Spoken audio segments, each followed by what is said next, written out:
タートから20世紀の名演名曲が24時間デジタルなハイクオリティで聴き放題。50チャンネル月額最新のハイスペックチューナーも新登場。イムズという大きなビルがあるんですけれども、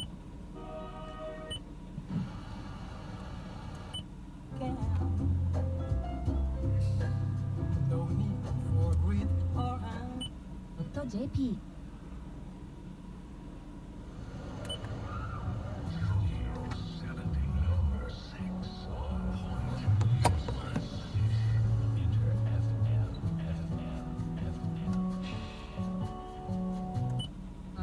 おはようございます。これはキュウリやジャガイモの飾り切りの道具です。大正解でございます。すごいね、たくさん来てたんですけど、一面数やっぱ今日はちょっと難しかった。これだけ見ると難しいかな。キュウリそばに置いてあげてもいいかな。まだそうしたら分かっちゃうね。次回もね、面白いグッズ紹介していきたいと思いますので、まだ皆さん知っている面白いグッズあったらぜひセナアットマークメインフェムドット CO.jp まで送って教えていただきたいと思います。およそ 10km 先、渋滞が発生しています。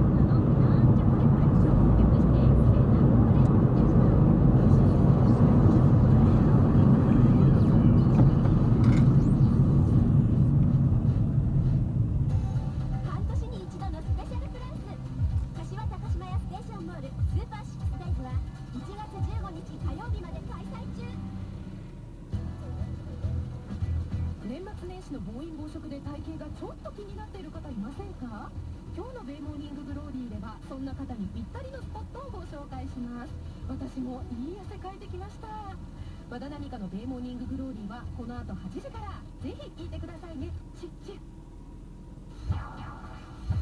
ここでアウディからのお知らせです。ただいまお近くのアウディ販売店でコンパク